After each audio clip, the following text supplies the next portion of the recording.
독일 정부가 극비 긴급회의를 소집했습니다. 글로벌 자동차 업계에 전례 없는 대지진이 일어났습니다. 토요타, BMW, 벤츠가 동시에 무릎을 꿇었습니다. 120억 달러 프로젝트가 하루아침에 중단 위기에 처했습니다. 유럽 최고의 기술자들이 완전히 포기했다고 선언한 그 순간, 한국의 한 작은 회사가 모든 것을 뒤바꿔버렸습니다. 불가능합니다. 아무도 할 수 없어요. 독일 최고 엔지니어의 절망적인 외침이 회의실을 뒤덮었습니다. 하지만 3개월 후 그 똑같은 회의실에서 충격적인 반전이 벌어졌습니다. 이건 어떻게 가능한 겁니까? 기존 성능의 147% 향상이라는 믿을 수 없는 수치가 화면에 떠올랐습니다. 유럽 전체가 경악했습니다. 30년 경력의 베테랑 임원이 눈물을 흘리며 말했습니다. 제가 지금까지 알고 있던 모든 것이 틀렸습니다. 과연 한국 기업이 보여준 충격적인 비밀은 무엇이었을까요? 왜 글로벌 거대 기업들이 한국 기술자들 앞에서 무릎을 꿇었을까요? 지금 바로 그 놀라운 진실을 공개합니다. 제 이름은 제시카입니다. 52세, 독일 국적으로 글로벌 전장 부품 제조사 유럽지사를 총괄하고 있습니다. 30년간 자동차 업계에서 일해온 저에게도 이런 상황은 처음이었습니다. 그날 아침 토요타 본사에서 긴급회의 소집 연락이 왔습니다. 회의실에 들어서자마자 분위기가 심상치 않다는 걸 느꼈습니다. 평소 차분하던 다나카 이사의 얼굴이 창백했고 테이블 위에는 두꺼운 보고서들이 산더미처럼 쌓여 있었습니다. 제시카 씨 상황이 매우 심각합니다. 다나카 이사가 무거운 목소리로 말문을 열었습니다. 우리의 차세대 전기차 프로젝트가 중단 위기에 처했습니다. 저는 의자에 몸을 기댔습니다. 3년간 투자한 120억 달러 프로젝트가 중단된다고요. 이 프로젝트는 토요타가 테슬라와 BYD에 맞서기 위한 핵심 전략이었습니다. 핵심 전력 제어 시스템의 내구성 테스트에서 연속으로 실패했습니다. 기술팀장이 그래프를 가리키며 설명했습니다. 현재 공급업체의 부품으로는 안전기준을 충족할 수 없습니다. 온도 변화 테스트에서 오차율이 허용 범위를 3배나 초과했습니다. 회의실이 조용해졌습니다. 모든 시선이 저에게 향했습니다. 유럽지사 총괄인 제가 이 문제를 해결해야 한다는 무언의 압박이었습니다. 대체 공급업체는 검토해 보셨나요? 제가 물었습니다. 그게 문제입니다. 다나카 이사가 한숨을 내쉬었습니다. 유럽과 북미의 모든 주요 업체들을 검토했지만 우리가 요구하는 사양을 만족시킬 수 있는 곳이 없습니다. 독일의 보시, 미국의 델파이, 심지어 우리 계열사까지 모두 기술적 한계를 인정했습니다. 제 머릿속이 복잡해지기 시작했습니다. 30년간 쌓아온 네트워크를 총동원해도 해결책이 없다는 뜻이었습니다. 시간은 얼마나 남았습니까? 제가 차분히 물었습니다. 3개월입니다. 다나카 이사의 답변에 회의실 분위기가 더욱 무거워졌습니다. 3개월 내에 해결책을 찾지 못하면 이사회에서 프로젝트 전면 재검토를 결정할 예정입니다. 사실상 중단을 의미합니다. 그 순간 제 뇌리에 한 가지 생각이 스쳤습니다. 하지만 그 생각을 입 밖으로 내는 것은 쉽지 않았습니다. 5년 전 그 일이 떠올랐기 때문입니다. 회의가 끝난 후 저는 혼자 사무실에 남아 창밖을 바라보았습니다. 미네네 늦은 오후 하늘이 회색빛으로 물들어 있었습니다. 책상 서랍 깊숙이 보관해둔 명함첩을 꺼냈습니다. 먼지가 쌓인 페이지를 넘기다가 한 장의 명함 앞에서 손이 멈췄습니다. 한국어와 영어로 적힌 명함이었습니다. 김 이사. 5년 전까지만 해도 저와 가장 긴밀히 협력했던 한국 기업의 기술 담당자였습니다. 그때 그 일만 없었다면 제 손가락이 명함을 따라 천천히 움직였습니다. 어쩌면 이것이 유일한 해결책일지도 모른다는 생각이 들었습니다. 하지만 동시에 과거의 상처가 되살아나며 가슴 한켠이 무거워졌습니다. 그날 밤 집에 돌아와서도 잠을 이룰 수 없었습니다. 거인이 멈춰 써버린 상황. 그리고 그 거인을 다시 움직이게 할 수 있는 열쇠가 과거의 상처 너머에 있다는 현실 사이에서 저는 깊은 고민에 빠져들었습니다. 다음날 아침 일찍 출근해서 가장 먼저 한 일은 기술팀을 소집하는 것이었습니다. 밤새 고민한 끝에 내린 결론은 명확했습니다. 감정적인 판단보다는 기술적 사실에 근거해야 한다는 것이었습니다. 모든 가능성을 다시 검토해 보겠습니다. 제가 회의실에 모인 엔지니어들에게 말했습니다. 지역이나 과거 이력에 상관없이 순수하게 기술 사양만으로 판단해 주십시오. 슈미트 수석 엔지니어가 고개를 끄덕였습니다. 이미 유럽과 북미 업체들은 모두 검토했습니다만 다시 한번 꼼꼼히 살펴보겠습니다. 아시아 지역도 포함해서 말입니다. 제가 덧붙였습니다. 회의실이 잠시 조용해졌습니다. 모든 직원들이 제 의도를 눈치챈 것 같았습니다. 하지만 아무도 직접적으로 언급하지는 않았습니다. 3일간의 집중 검토가 시작되었습니다. 저는 개인 사무실에서 과거 자료들을 뒤지기 시작했습니다. 5년 전 그 프로젝트 파일들을 다시 꺼내는 것은 상당한 용기가 필요한 일이었습니다.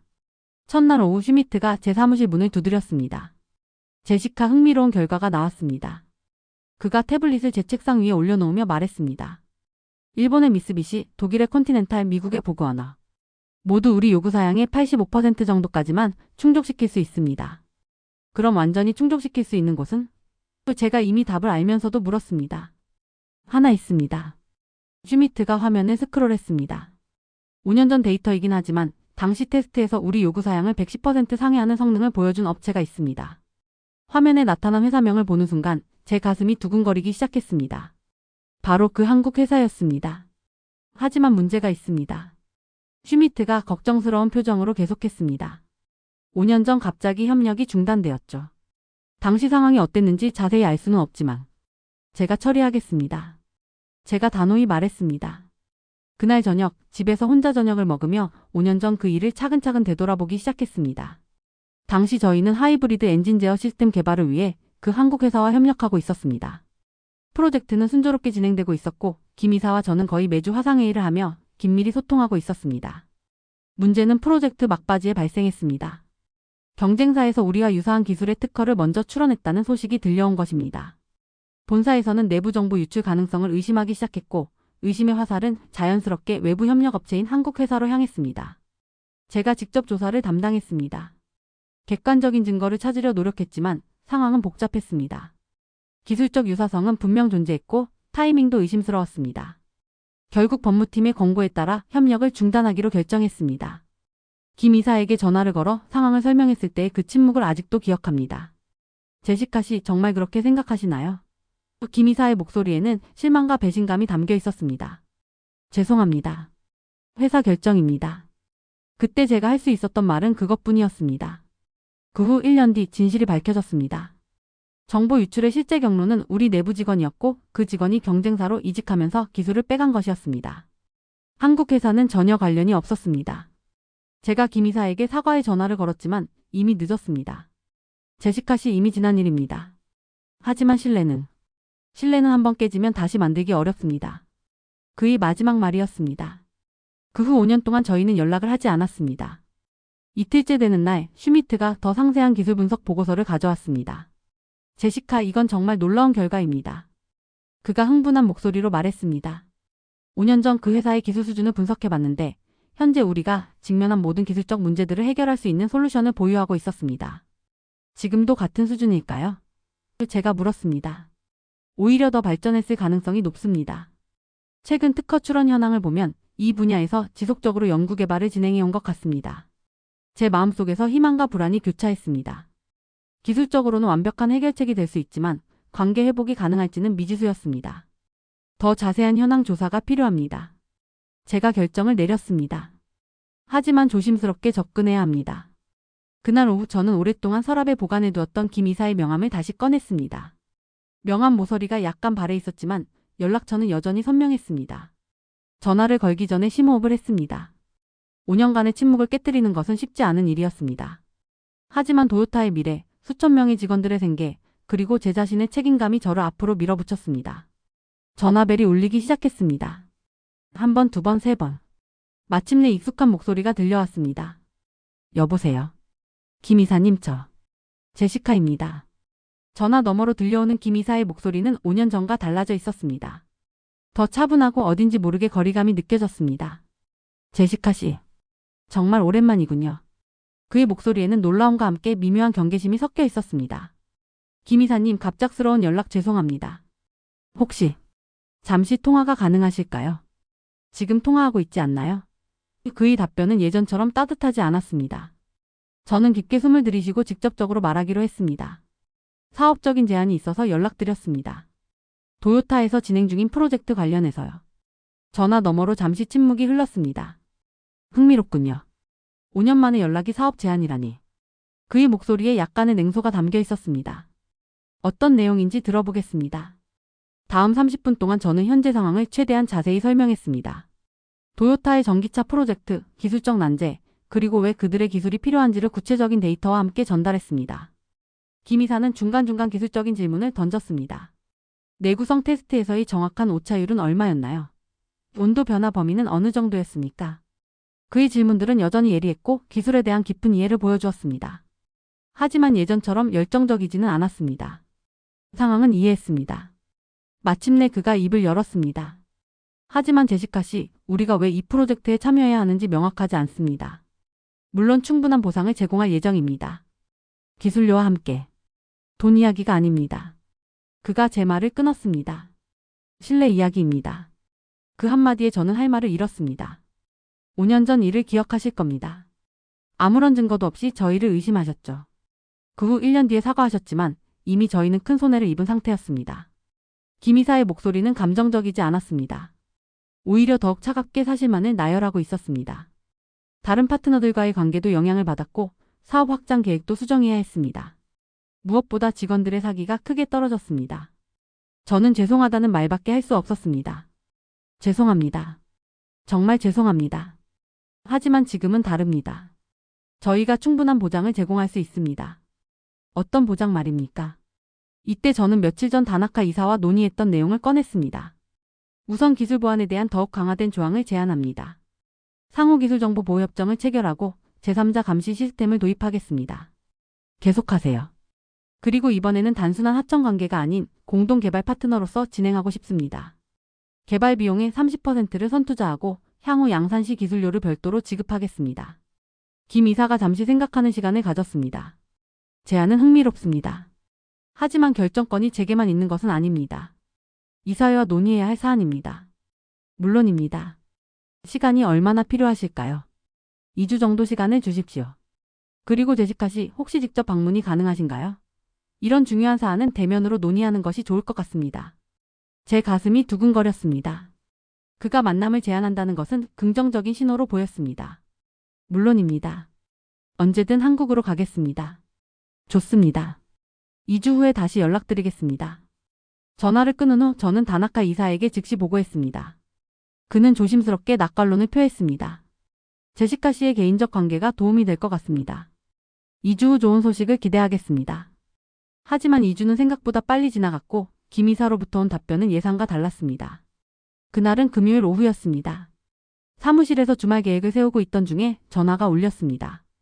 제시카 씨, 김 이사입니다. 네, 김 이사님. 결과가 어떻게 되었나요? 이사회에서 신중히 검토했습니다. 그의 목소리는 더욱 공식적으로 들렸습니다. 현재로서는 새로운 프로젝트 참여가 어렵다는 결론이 나왔습니다. 제 심장이 순간 멈추는 것 같았습니다. 어떤 이유에서인가요? 여러 가지 복합적인 요인들이 있습니다. 현재 진행 중인 다른 프로젝트들로 인한 일정 문제도 있고 리스크 관리 측면에서의 우려도 있습니다. 그럼 조건을 더 개선하면 어떨까요? 선투자 비율을 늘리거나. 제시카 씨, 이건 돈의 문제가 아닙니다. 그가 단호하게 말했습니다. 현재로선 방문조차 어려운 상황입니다. 방문도 어렵다는 말에 저는 충격을 받았습니다. 완전한 거절이었습니다. 혹시 다른 방법은? 죄송합니다. 당분간은 어려울 것 같습니다.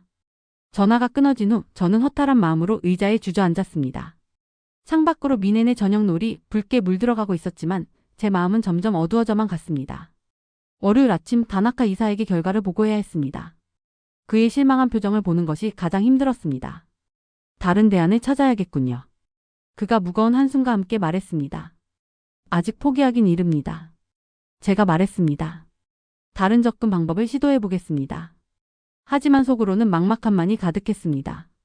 기술적으로는 완벽한 해결책이었지만 과거의 상처가 만든 벽은 생각보다 훨씬 높고 견고했습니다. 그날 저녁 집에서 혼자 와인 한 잔을 마시며 생각했습니다. 단순히 사과만으로는 부족하다는 것을 깨달았습니다. 진정한 신뢰 회복을 위해서는 더 근본적인 변화가 필요했습니다. 문이 닫혔지만 포기할 수는 없었습니다. 다른 방법을 찾아야만 했습니다. 한국 회사로부터 거절 답변을 받은 지 일주일이 지났습니다. 그 사이 저는 유럽과 북미의 모든 가능한 대안을 다시 한번 검토했지만 결과는 동일했습니다. 기술적으로 우리 요구 사양을 충족할 수 있는 곳은 없었습니다. 그날 아침 다나카 이사가 제 사무실을 찾아왔습니다. 평소보다 일찍 온 것으로 보아 밤새 고민을 많이 한 것 같았습니다. 제시카 씨, 이사회에서 프로젝트 중단 일정을 앞당기자는 의견이 나오고 있습니다. 그가 무거운 표정으로 말했습니다. 3개월이 아니라 6주 안에 결론을 내야 할 수도 있습니다. 6주. 더욱 촉박해진 상황에 제 머릿속이 복잡해졌습니다. 한국 쪽에서 완전히 문을 닫았나요? 다나카 이사가 물었습니다. 현재로서는 그런 것 같습니다. 제가 솔직히 답했습니다. 하지만 아직 완전히 포기하지는 않았습니다. 그날 오후 저는 혼자 카페에 앉아 지난 일주일간의 상황을 정리해 보았습니다. 김 이사와의 통화를 몇 번이고 되돌아보며 놓친 부분이 없는지 생각해 봤습니다. 그때 한 가지 깨달은 것이 있었습니다. 제가 지금까지 접근한 방식은 여전히 비즈니스의 관점이었다는 것입니다. 조건을 개선하고 계약 조항을 강화하고 경제적 보상을 늘리는 것 말입니다. 하지만 김 이사가 마지막에 한 말이 계속 머릿속을 맴돌았습니다. 이건 돈의 문제가 아닙니다. 그렇다면 진짜 문제는 무엇일까요? 집에 돌아와 5년 전 자료들을 다시 꺼냈습니다. 당시 교환했던 이메일들, 회의록, 그리고 프로젝트 진행 과정을 상세히 살펴봤습니다. 놀라운 사실을 발견했습니다. 5년 전 그 프로젝트에서 한국 회사는 단순히 부품을 공급하는 역할이 아니었습니다. 그들은 우리와 함께 새로운 기술을 개발하는 진정한 파트너였습니다. 김 이사가 보내온 기술 제안서들을 다시 읽어보니 우리가 요청한 사양을 넘어서는 혁신적인 아이디어들이 가득했습니다. 그들은 단순히 주문을 받아 제품을 만드는 것이 아니라 더 나은 솔루션을 위해 고민하고 제안하는 진정한 기술 파트너였던 것입니다. 그런데 우리는 의심의 순간에 그들을 단순한 외부 업체로 취급했습니다. 파트너십이 아니라 계약 관계로 전락시켜버린 것입니다. 다음 날 아침 저는 새로운 접근 방법을 생각하기 시작했습니다. 비즈니스 제안이 아니라 진정한 사과와 함께 관계 회복에 대한 진심을 보여줘야겠다고 결심했습니다. 하지만 어떻게 해야 할까요? 그때 한 가지 아이디어가 떠올랐습니다. 5년 전 일에 대한 공식적인 해명과 사과를 하는 것입니다. 당시 진실이 밝혀졌음에도 불구하고 우리는 제대로 된 공개 사과를 하지 않았습니다. 저는 다나카 이사를 찾아갔습니다. 5년 전 한국 회사와의 일에 대해 공식적인 해명 성명을 발표하고 싶습니다. 제가 제안했습니다. 지금 시점에서 그런 일이 필요할까요? 그가 의외라는 표정을 지었습니다. 네, 그들과의 관계 회복을 위해서는 필수적이라고 생각합니다. 당시 우리의 잘못된 판단으로 인해 무고한 파트너에게 피해를 입혔다는 사실을 명확히 인정해야 합니다. 다나카 이사가 잠시 생각에 잠겼습니다. 법무팀과 상의해 봐야겠지만 만약 그것이 현재 위기 상황을 해결하는 데 도움이 된다면 검토해 보겠습니다. 그 주 금요일 도요타 유럽지사는 공식 홈페이지를 통해 성명을 발표했습니다. 5년 전 기술 유출 의혹 사건에 대한 진실과 함께 한국 파트너사에 대한 공식 사과를 담은 내용이었습니다. 당시 성급한 판단으로 인해 신뢰할 만한 기술 파트너에게 의심의 눈초리를 보낸 것에 대해 깊이 사과드립니다. 해당 업체는 어떠한 기술 유출과도 무관했으며 오히려 우수한 기술력과 윤리의식을 바탕으로 협력해준 소중한 파트너였습니다. 성명서 발표 후 저는 김 이사에게 다시 전화를 걸었습니다. 김 이사님, 저희가 오늘 발표한 성명서 보셨나요? 네, 봤습니다. 그의 목소리에는 약간의 놀라움이 섞여 있었습니다. 이것이 제가 할 수 있는 최대한의 진심이었습니다. 5년 전 일에 대한 공식적인 해명과 사과였습니다. 김 이사가 잠시 침묵했습니다. 제시카 씨, 정말 예상치 못한 일이었습니다. 공개적인 사과라니. 김 이사님, 저는 이제 깨달았습니다. 이 문제는 단순한 계약이나 비즈니스 문제가 아니라는 것을요. 신뢰의 문제였습니다. 계속 말씀해 보세요. 5년 전 저희는 여러분의 파트너가 아니라 단순한 공급업체로 취급했습니다. 의심의 순간에 함께 문제를 해결하려 하지 않고 일방적으로 관계를 단절했습니다. 그것이 가장 큰 잘못이었습니다. 김 이사가 깊은 한숨을 내쉬었습니다. 제시카 씨, 솔직히 말씀드리면 저희도 고민이 많았습니다. 기술적으로는 도움을 드릴 수 있다는 것을 알고 있었거든요. 정말인가요? 네. 하지만 다시 같은 일이 반복될까 봐 두려웠습니다. 저희 직원들도 마찬가지고요. 그 순간 저는 정말 중요한 것이 무엇인지 깨달았습니다. 조건이나 계약이 아니라 상호 존중과 신뢰에 기반한 진정한 파트너십이었습니다. 김 이사님, 혹시 제가 직접 뵐 수 있을까요? 이번에는 비즈니스 제안이 아니라 진심으로 사과드리고 싶습니다. 긴 침묵 후에 김 이사의 답변이 들려왔습니다. 다음 주 화요일 오후는 어떠세요? 제 가슴이 다시 뛰기 시작했습니다. 드디어 다시 찾은 기회였습니다. 화요일 오후 인천공항에 도착했을 때의 기분은 복잡했습니다. 5년 만에 다시 밟는 한국 땅이었습니다. 공항에서 나오자마자 느껴지는 활기찬 분위기는 예전과 다르지 않았지만 제 마음은 긴장감으로 가득했습니다. 김 이사가 정한 만남 장소는 서울 강남구에 있는 그들 회사 본사였습니다. 택시 안에서 바라본 서울의 풍경은 5년 전보다 더욱 현대적으로 변해 있었습니다. 높은 빌딩들 사이로 보이는 디지털 광고판들과 깔끔하게 정비된 거리들이 인상적이었습니다. 회사 건물 앞에 도착했을 때 예상보다 훨씬 큰 규모에 놀랐습니다. 5년 전과 비교해 확실히 성장한 모습이었습니다. 로비에서 김 이사를 기다리는 동안 벽에 걸린 각종 기술 인증서와 특허증들을 보며 그들이 얼마나 발전했는지 실감할 수 있었습니다. 제시카 씨 정말 오랜만입니다. 뒤에서 들려온 익숙한 목소리에 돌아보니 김 이사가 서 있었습니다. 5년 전보다 조금 더 성숙해 보였지만 여전히 날카로운 눈빛은 그대로였습니다. 김 이사님 만나 뵙게 되어 영광입니다. 악수를 나누는 순간 5년 전의 기억들이 스쳐 지나갔습니다. 그때와는 확실히 다른 분위기였습니다. 회의실로 안내해드리겠습니다. 오늘은 저희 기술팀장과 보안 담당자도 함께 자리했습니다. 엘리베이터를 타고 올라가면서 김 이사가 말했습니다. 제시카 씨, 솔직히 말씀드리면 이번 만남에 대해 내부에서도 의견이 분분했습니다. 어떤 의견들이었나요? 일부는 아직도 5년 전 일에 대한 불편함을 갖고 있습니다. 반면에 일부는 이번 기회를 통해 새로운 관계를 시작해볼 수 있다고 생각합니다. 15층 회의실에 들어서자 2명이 더 기다리고 있었습니다. 박 기술팀장과 이 보안 담당자였습니다. 정중한 인사를 나눈 후 자리에 앉았습니다. 우선 저희 성명서에 대한 감사 인사를 드립니다. 김 이사가 회의를 시작했습니다. 공개적인 해명을 해주신 것에 대해 저희 임직원들도 긍정적으로 받아들이고 있습니다. 당연한 일이었습니다. 오히려 너무 늦었다고 생각합니다. 박 기술팀장이 자료를 펼치며 말했습니다. 제시카 씨가 언급하신 기술적 요구사항들을 검토해봤습니다. 충분히 해결 가능한 범위입니다. 제 가슴이 뛰기 시작했습니다. 정말인가요? 네. 다만 몇 가지 질문이 있습니다. 박 팀장이 계속했습니다. 도요타에서는 이 기술을 어떻게 다루실 계획인가요? 어떻게 다룬다는 것이 어떤 의미인가요? 이때 이 보안 담당자가 예상치 못한 질문을 던졌습니다. 제시카 씨, 당신들은 기술을 어떻게 다루는 사람들입니까? 그 질문에 저는 잠시 말문이 막혔습니다.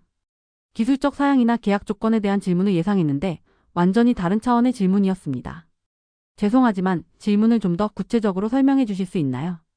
이 담당자가 차분한 목소리로 설명했습니다. 저희가 묻고 싶은 것은 기술에 대한 여러분의 철학입니다. 기술을 단순한 도구로 보시는지 아니면 가치를 창조하는 수단으로 보시는지 말입니다. 회의실 분위기가 갑자기 진지해졌습니다. 저는 잠시 생각한 후 솔직하게 답변했습니다. 5년 전까지만 해도 저는 기술을 성능과 효율성으로만 평가했습니다. 하지만 지난 며칠간 과거를 돌아보면서 깨달은 것이 있습니다. 어떤 것 말입니까? 기술 뒤에는 그것을 만든 사람들의 철학과 가치관이 담겨 있다는 것입니다. 5년 전 여러분과 협력할 때 저는 단순히 사양서에 맞는 부품을 주문하는 것이라고 생각했습니다. 하지만 실제로는 여러분이 우리와 함께 더 나은 솔루션을 만들어가고 있었다는 것을 뒤늦게 깨달았습니다. 김 이사와 박 팀장이 서로 눈을 마주쳤습니다. 박 팀장이 입을 열었습니다. 제시카 씨, 솔직히 말씀드리면 저희가 가장 우려하는 부분이 바로 그것입니다. 기술을 단순한 상품으로 취급하는 파트너와는 진정한 협력이 어렵습니다. 이해합니다. 그렇다면 어떤 방식의 협력을 원하시는 건가요? 이때 김 이사가 놀라운 제안을 했습니다. 제시카 씨, 혹시 저희 연구소를 보고 가시겠습니까? 저희가 어떤 마음으로 기술 개발을 하는지 직접 보여드리고 싶습니다. 물론입니다. 연구소는 본사 건물 지하 2층에 있었습니다. 출입 시 여러 단계의 보안 절차를 거쳐야 했습니다. 하지만 그 과정에서 느낀 것은 단순한 보안이 아니라 기술에 대한 진지한 책임감이었습니다. 연구소에 들어서자마자 깔끔하고 체계적인 시설에 감탄했습니다. 하지만 더 인상적인 것은 연구원들의 모습이었습니다. 각자의 자리에서 집중해서 작업하는 모습에서 프로페셔널함이 느껴졌습니다. 저희 연구소의 핵심 원칙은 완벽한 하나입니다. 박 팀장이 설명했습니다. 하나의 부품을 만들더라도 그것이 전체 시스템에 미치는 영향을 고려합니다. 한 연구원이 작업하는 모습을 보여주며 계속 설명했습니다. 저 부품 하나를 위해 지난 2년간 3847번의 테스트를 거쳤습니다. 온도, 습도, 진동, 전자기 간섭. 모든 가능한 환경에서 테스트했습니다. 제가 놀라며 물었습니다. 3847번이요. 네. 저희에게는 거의 완벽이라는 것은 없습니다. 완벽하거나 아니거나 둘 중 하나입니다. 그 순간 저는 왜 5년 전 그들의 부품이 우리 요구사양을 110% 상회했는지 이해할 수 있었습니다. 연구소 투어를 마치고 다시 회의실로 돌아왔습니다. 분위기가 처음과는 확연히 달라져 있었습니다. 제시카 씨, 이제 이해하셨겠지만 저희는 단순히 주문받은 부품을 만드는 회사가 아닙니다. 김 이사가 말했습니다. 네, 충분히 이해했습니다. 그렇다면 이번 협력도 그런 관점에서 접근해야 합니다. 이 보안 담당자가 덧붙였습니다. 저희의 기술과 철학을 존중해 주신다면 저희도 최선을 다해 도와드리겠습니다. 그때 박 팀장이 예상치 못한 조건을 제시했습니다. 다만 한 가지 요청이 있습니다. 저희가 제공할 기술의 품질을 보장하기 위해 도요타 측의 품질 검증 데이터 일부를 공유해 주셨으면 합니다. 품질 검증 데이터를요? 네. 저희가 만든 부품이 실제 시스템에서 어떻게 작동하는지 확인하고 싶습니다. 이는 단순한 호기심이 아니라 더 나은 솔루션을 제공하기 위한 필수 과정입니다. 저는 잠시 당황했습니다. 도요타의 내부 데이터를 공유한다는 것은 쉽지 않은 결정이었습니다. 시간을 좀 주시겠습니까? 본사와 협의가 필요한 사안입니다. 물론입니다. 하지만 제시카 씨, 이것이 바로 진정한 파트너십입니다. 김 이사가 의미심장하게 말했습니다. 서로의 기술과 정보를 투명하게 공유할 때만 혁신이 가능합니다. 그 순간 저는 깨달았습니다. 이번에는 제가 시험받는 입장이라는 것을. 그들이 우리의 진정성을 확인하고 있다는 것을 말입니다. 협상의 방향이 완전히 바뀌었습니다. 더 이상 우리가 그들을 설득하는 것이 아니라 우리가 진정한 파트너가 될 자격이 있는지 증명해야 하는 상황이 된 것입니다. 한국에서의 회의를 마치고 호텔로 돌아온 저는 깊은 생각에 잠겼습니다. 품질 검증 데이터 공유 요청은 예상하지 못한 조건이었습니다. 하지만 그것보다 더 큰 충격은 연구소에서 본 그들의 작업 방식이었습니다. 다음날 아침 김 이사로부터 연락이 왔습니다. 제시카 씨, 어제 시간이 부족해서 보여드리지 못한 것이 있습니다. 혹시 오늘 오전에 다시 방문하실 수 있나요? 물론입니다. 어떤 것을 보여주실 건가요? 실제 개발 과정을 보여드리고 싶습니다. 어제 말씀드린 3847번의 테스트가 어떤 의미인지 직접 경험해 보시면 좋을 것 같습니다. 호기심이 생겼습니다. 연구소에 다시 도착했을 때 박 팀장이 저를 특별한 실험실로 안내했습니다. 제시카 씨, 이곳이 저희의 내구성 테스트 센터입니다. 박 팀장이 거대한 기계들로 가득한 공간을 가리켰습니다. 저기 보이는 것이 도요타 프로젝트를 위해 개발한 전력 제어 시스템입니다. 투명한 케이스 안에 들어있는 부품은 생각보다 작았습니다. 손바닥 크기 정도였습니다. 이 작은 부품 하나가 그렇게 중요한가요? 제가 물었습니다. 제시카 씨, 자동차에서 가장 중요한 부품이 무엇이라고 생각하세요? 박 팀장이 되물었습니다. 엔진? 아니면 브레이크? 모두 중요하지만 전기차에서는 이 전력 제어 시스템이 심장과 같은 역할을 합니다. 이것이 0.1초라도 오작동하면 차량 전체가 멈춰버립니다. 박 팀장이 컴퓨터 화면을 가리키며 설명을 계속했습니다. 저희는 지난 2년 3개월 동안 이 부품 하나를 위해 모든 것을 집중했습니다.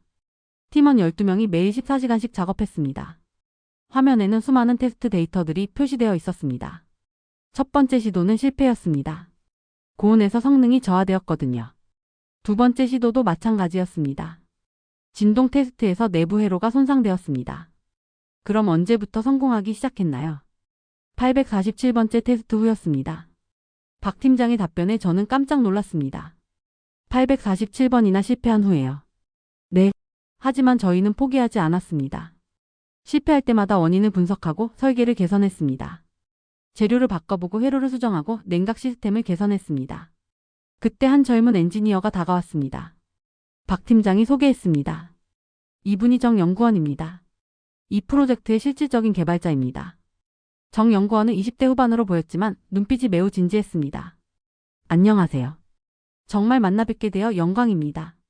정 연구원이 정중히 인사했습니다. 이 부품 개발이 어떠셨나요? 제가 물었습니다. 솔직히 말씀드리면 포기하고 싶었던 순간이 많았습니다. 정 연구원이 쓴웃음을 지었습니다. 특히 600번째 실패 후에는 정말 절망적이었습니다. 그럼 왜 포기하지 않으셨나요? 저희에게는 철칙이 있습니다. 하나를 만들더라도 완벽하게 만든다. 그것이 저희 회사의 DNA입니다. 정 연구원이 부품을 들어 올리며 계속 설명했습니다. 이 작은 부품 안에는 저희의 인연이 들어 있습니다. 밤새운 수백 개의 밤, 실패에 좌절했던 순간들, 그리고 마침내 성공했을 때의 기쁨이 모두 담겨 있습니다. 그 순간 저는 왜 김 이사가 어제 그런 질문을 했는지 이해했습니다. 당신들은 기술을 어떻게 다루는 사람들입니까? 정 연구원님, 혹시 이 부품이 실제 자동차에 장착되었을 때 어떤 기분일 것 같으세요? 제가 물었습니다. 자랑스러울 것 같습니다. 하지만 동시에 두렵기도 할 것 같습니다. 정 연구원이 솔직하게 답했습니다. 두렵다고요? 네. 만약 제가 만든 부품 때문에 사고가 난다면 그 책임감이 무겁습니다. 그래서 저희는 절대 타협하지 않습니다. 박 팀장이 다른 화면을 가리켰습니다. 제시카 씨, 이것 보세요. 이것이 847번째 테스트 이후의 성공 기록입니다. 화면에는 3,000번이 넘는 성공적인 테스트 결과들이 표시되어 있었습니다.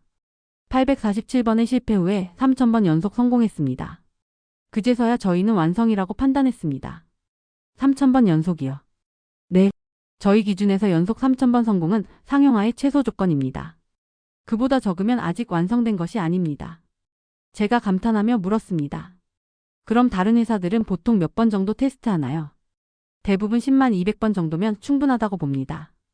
하지만 저희에게 충분이라는 것은 없습니다. 정 연구원이 덧붙였습니다. 저희에겐 하나가 전부입니다. 이 부품 하나가 실패하면 저희의 모든 것이 실패하는 것과 같습니다. 그 말에 제 가슴이 뭉클해졌습니다. 단순히 기술이나 성능의 문제가 아니었습니다. 그들에게는 자신들이 만드는 모든 것에 대한 절대적인 책임감과 자부심이 있었습니다. 제시카 씨, 이제 이해하셨겠지만 저희가 품질 검증 데이터를 요청한 이유를 아시겠나요? 박 팀장이 물었습니다. 네, 이해합니다. 단순히 부품을 공급하는 것이 아니라 최종 시스템의 성능까지 책임지고 싶으시는 거군요. 정확합니다. 저희 부품이 실제 환경에서 어떻게 작동하는지 모니터링하고 필요하면 개선하고 싶습니다. 그것이 진정한 파트너십이라고 생각합니다. 그날 오후 호텔로 돌아와 다나카 이사에게 전화를 걸었습니다. 다나카 이사님, 상황이 예상과 다릅니다. 어떻게 다른가요? 그들은 단순한 공급업체가 아닙니다. 진정한 기술 파트너입니다. 그리고 그들의 요구사항에 응해야 할 것 같습니다. 품질 데이터 공유 말입니까? 네. 그것이 진정한 협력의 시작이라고 생각합니다. 다나카 이사가 잠시 침묵했습니다. 제시카 씨, 정말 확신하시나요? 네, 확신합니다. 그들과 함께라면 단순히 현재 문제를 해결하는 것뿐만 아니라 더 나은 미래를 만들 수 있을 것 같습니다. 그날 밤 침대에 누워 생각했습니다. 하나의 작은 부품 안에 담긴 철학과 가치관. 그것이 바로 기술의 진정한 의미였습니다. 성능이나 효율성을 넘어서 사람들의 안전과 행복을 책임지려는 마음. 그것이 진정한 기술자의 정신이었습니다. 다음 날 한국을 떠나기 전 마지막으로 김 이사를 만났습니다. 제시카 씨, 어떠셨나요? 많은 것을 배웠습니다. 그리고 확신이 섰습니다. 저희가 품질 데이터를 공유하겠습니다. 김 이사의 얼굴에 미소가 번졌습니다. 그럼 이제 진짜 시작이군요. 한국에서 돌아온 다음 주 월요일, 저는 다나카 이사와 긴급 회의를 가졌습니다. 품질 데이터 공유에 대한 제 결정을 보고하기 위해서였습니다. 제시카 씨, 정말 신중하게 생각해 보셨나요? 이 다나카 이사가 걱정스러운 표정으로 물었습니다. 우리 내부 품질 데이터를 외부에 공유한다는 것은. 이사님, 저는 지금까지 30년간 이 업계에서 일했습니다. 하지만 한국에서 본 것은 완전히 다른 차원이었습니다. 제가 가져온 자료들을 테이블 위에 펼쳤습니다. 정 연구원이 제공한 개발 과정 문서들이었습니다. 이것 보세요. 847번의 실패를 거쳐 3,000번 연속 성공. 이것이 그들의 기준입니다. 다나카 이사가 자료를 자세히 살펴봤습니다. 놀랍긴 하지만 그렇다고 해서 우리의 기밀 데이터를. 이사님, 이것은 기밀 유출이 아닙니다. 파트너십입니다. 제가 단호하게 말했습니다. 그들은 단순히 우리 데이터가 궁금한 것이 아니라 자신들이 만든 부품이 실제 환경에서 완벽하게 작동하는지 확인하고 싶어 합니다. 그날 오후 임원진 회의가 소집되었습니다. 법무팀장, 기술팀장, 그리고 보안팀장까지 참석한 중요한 회의였습니다. 제시카 총괄의 제안을 검토해봤습니다. 법무팀장이 입을 열었습니다. 법적으로는 문제 없습니다. 상호 기밀 유지 협정하에 제한적인 데이터 공유는 가능합니다. 하지만 우려사항이 있습니다. 보안팀장이 끼어들었습니다. 5년 전 일을 생각해보면 5년 전 일은 우리의 오판이었습니다. 제가 강하게 반박했습니다. 그리고 지금 상황은 완전히 다릅니다. 기술팀장이 자료를 보며 말했습니다. 기술적 관점에서 보면 그들의 요구는 합리적입니다. 부품 성능 최적화를 위해서는 실제 운영 환경 데이터가 필요하죠. 회의는 2시간 넘게 이어졌습니다. 결국 다나카 이사가 최종 결정을 내렸습니다. 제시카 씨를 믿겠습니다. 단, 공유할 데이터의 범위를 명확히 제한하고 3개월마다 검토하는 조건으로 진행하겠습니다. 제 가슴이 뛰었습니다. 드디어 승인이 났습니다. 다음 날, 김 이사에게 좋은 소식을 전했습니다. 김 이사님, 품질 데이터 공유가 승인되었습니다. 정말 감사합니다, 제시카 씨. 쉽지 않은 결정이었을 텐데요. 사실 내부에서 반대 의견이 많았습니다. 하지만 저는 이것이 올바른 길이라고 확신했습니다. 그럼 이제 본격적인 협력을 시작해 볼까요? 다음 주에 저희 팀이 독일로 가겠습니다. 일주일 후 김이사를 포함한 한국 기술팀 5명이 뮌헨에 도착했습니다. 공항에서 그들을 마중 나갔을 때 김이사의 표정이 한국에서 봤을 때와는 확연히 달라져 있었습니다. 훨씬 밝고 기대에 찬 모습이었습니다. 제시카 씨 오랜만에 독일에 왔습니다. 5년 만이군요. 환영합니다. 이번에는 정말 의미 있는 협력이 될 것 같습니다. 도요타 연구소에서 열린 첫 번째 합동회의는 정말 특별했습니다. 양측 기술진들이 서로의 데이터를 공유하며 진지하게 토론하는 모습을 보니 감회가 새로웠습니다. 놀랍습니다. 우리 기술팀장인 슈미트가 감탄했습니다. 한국 팀의 테스트 데이터가 우리보다 훨씬 상세합니다. 정 연구원이 발표를 맡았습니다. 저희가 개발한 전력 제어 시스템의 실제 성능 데이터입니다. 영하 40도부터 영상 85도까지의 모든 온도 구간에서 테스트했습니다. 화면에 나타난 그래프를 보고 회의실이 조용해졌습니다. 우리가 요구한 사양을 훨씬 넘어서는 성능이었습니다. 하지만 더 중요한 것은 이것입니다. 정 연구원이 다음 슬라이드를 보여줬습니다. 실제 도요타 차량에 장착되었을 때의 예상 성능입니다. 예상 성능이요? 슈미트가 물었습니다. 네, 저희가 요청한 도요타의 품질 데이터를 분석한 결과입니다. 김 이사가 설명했습니다. 여러분의 시스템 환경에 맞춰 저희 부품을 최적화했습니다. 그때 놀라운 일이 벌어졌습니다. 화면에 나타난 성능 수치가 우리가 기대했던 것보다 20% 이상 높았습니다. 이건 어떻게 가능한 건가요? 슈미트가 믿을 수 없다는 표정으로 물었습니다. 박 팀장이 답변했습니다. 저희는 단순히 요구사양에 맞추는 것이 아니라 전체 시스템의 효율을 최대화하는 방향으로 개발합니다. 도요타의 다른 부품들과의 상호작용을 고려해서 말입니다. 저는 그때 깨달았습니다. 이것이 바로 진정한 파트너십이라는 것을. 단순히 주문받은 것을 만드는 것이 아니라 파트너의 성공을 위해 더 나은 솔루션을 제공하는 것이었습니다. 회의 후 김 이사와 개별 면담을 가졌습니다. 김 이사님, 솔직히 말씀드리면 처음에는 걱정이 많았습니다. 제가 솔직하게 말했습니다. 어떤 걱정이었나요? 혹시 저희 데이터를 공유한 후에 일방적으로 이용당하는 것은 아닐까 하는 걱정이었습니다. 김 이사가 빙긋 웃었습니다. 제시카 씨, 그런 걱정을 하셨다면 아직 저희를 완전히 이해하지 못하신 것 같습니다. 무슨 뜻인가요? 저희에게는 상생이라는 철학이 있습니다. 파트너가 성공해야 저희도 성공한다고 믿습니다. 그래서 저희는 항상 파트너보다 더 많이 주려고 노력합니다. 그 순간 제 마음속에 있던 마지막 의심의 조각마저 사라졌습니다. 그럼 이제 정말 시작이군요. 제가 말했습니다.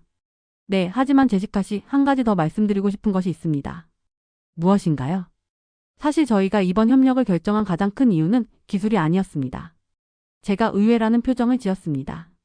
그럼 무엇 때문이었나요? 제시카 씨의 변화였습니다. 5년 전과 지금의 제시카 씨는 완전히 다른 사람 같습니다. 진정으로 파트너십을 이해하고 있다는 것을 느꼈습니다. 그날 밤 호텔에서 혼자 있으면서 생각했습니다. 검증은 거꾸로 이루어졌습니다. 제가 그들을 검증하려 했지만 실제로는 그들이 저를 그리고 도요타를 검증하고 있었던 것입니다. 그리고 우리는 그 검증을 통과했습니다. 기술로가 아니라 진정성으로, 계약이 아니라 신뢰로 말입니다. 이제 정말로 새로운 시작이었습니다.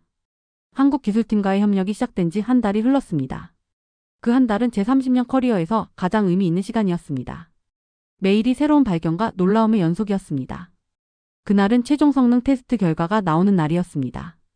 도요타 본사에서 이사진들이 직접 참석한 가운데 진행된 중요한 자리였습니다. 제시카 총괄 결과 발표를 부탁합니다. 다나카 이사가 말했습니다.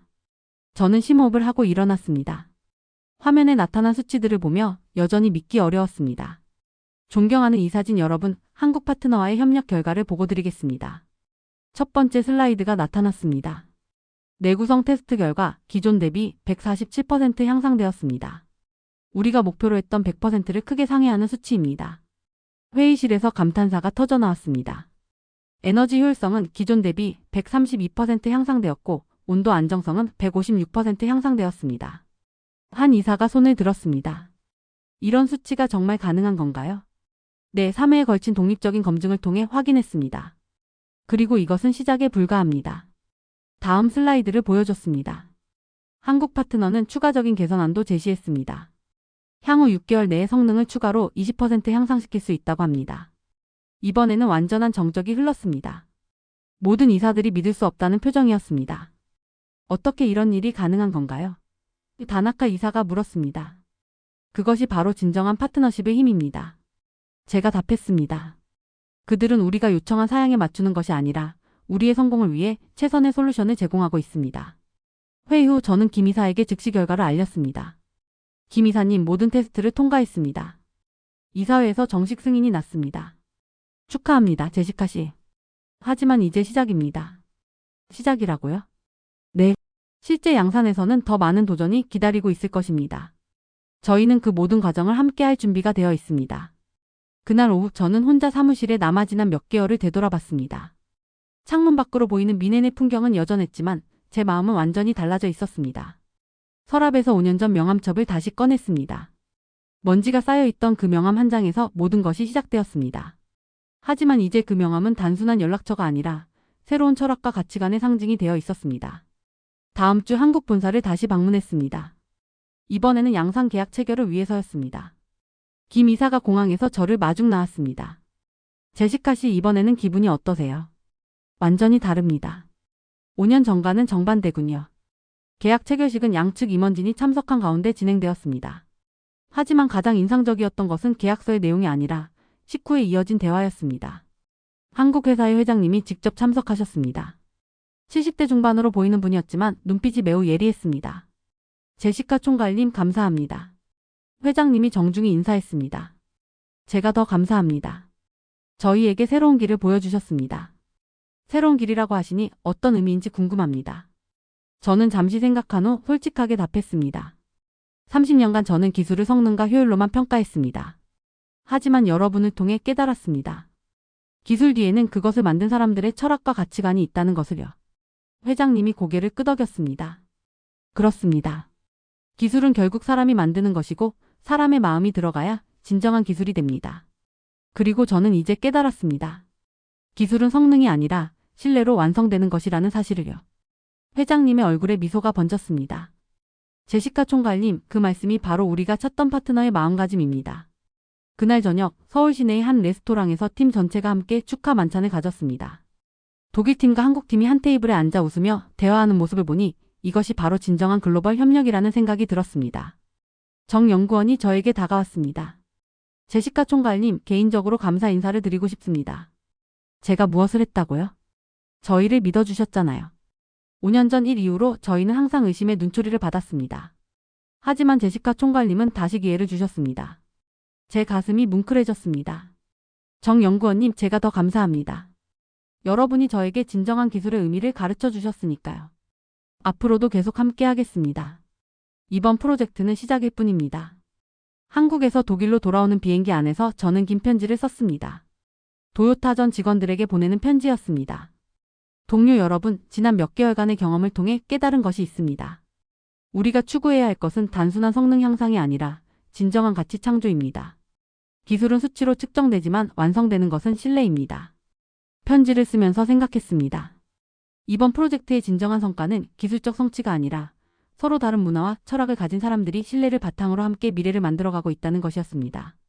미넨에 도착한 다음 날 다나카 이사가 저를 불렀습니다. 제시카 씨, 본사에서 연락이 왔습니다. 이번 프로젝트가 도요타 전체의 벤치마킹 사례가 되었다고 합니다. 정말인가요? 네. 그리고 제시카 씨에게 새로운 임무를 제안하고 싶다고 합니다. 글로벌 파트너십 총괄 책임자 말입니다. 저는 잠시 놀랐습니다. 하지만 곧 미소가 지어졌습니다. 영광입니다. 하지만 조건이 있습니다. 어떤 조건인가요? 앞으로의 모든 파트너십은 기술이 아니라 신뢰를 기반으로 해야 합니다. 그것이 제가 배운 가장 소중한 교훈입니다. 그날 밤 집에서 혼자 와인을 마시며 창밖을 바라봤습니다. 별빛이 유난히 밝았습니다. 5년 전 그 사건으로 시작된 긴 여행이 마침내 끝났습니다. 아니, 끝이 아니라 새로운 시작이었습니다. 기술과 신뢰, 성능과 가치, 계약과 파트너십. 이 모든 것들이 하나로 어우러진 새로운 협력의 시대가 열리고 있었습니다. 제 휴대폰이 울렸습니다. 김 이사로부터 온 메시지였습니다. 제시카 씨, 오늘 정말 뜻깊은 하루였습니다. 앞으로도 함께 더 큰 꿈을 만들어가요. 기술은 성능이 아니라 신뢰로 완성된다는 것, 우리가 함께 증명했습니다. 저는 답장을 보냈습니다. 김 이사님, 정말 감사합니다. 여러분 덕분에 저는 새로운 사람이 되었습니다. 앞으로도 계속 함께 하겠습니다. 그렇게 긴 하루가 끝났습니다. 하지만 더 큰 내일이 기다리고 있었습니다. 신뢰라는 이름의 미래가 말입니다. 지금까지 제시카의 특별한 여정을 들어보셨습니다. 과거의 오해와 편견을 뛰어넘어 진정한 파트너십의 가치를 발견한 감동적인 이야기였는데요. 혹시 여러분도 제시카처럼 고정관념을 깨고 새로운 관점으로 세상을 바라본 경험이 있으신가요? 아니면 신뢰를 잃었다가 다시 회복한 소중한 순간들이 있으신가요? 이 이야기가 누군가에게는 용기가 되고 또 다른 누군가에게는 희망이 되길 바랍니다. 그리고 우리 사회가 더 많은 사람들이 서로를 이해하고 신뢰할 수 있는 곳이 되길 소망합니다. 기술은 성능으로 시작되지만 결국 신뢰로 완성됩니다. 이것은 비단 기업 간의 협력뿐만 아니라 우리 모든 인간관계에도 적용되는 진리가 아닐까요? 오늘 이야기가 마음에 드셨다면 좋아요와 구독 부탁드립니다. 신뢰의 소중함을 고민하는 누군가에게 이 이야기가 작은 등불이 될 수 있도록 널리 공유해주세요. 다음에도 마음을 움직이는 이야기로 찾아뵙겠습니다. 글로벌 코리아였습니다. 감사합니다.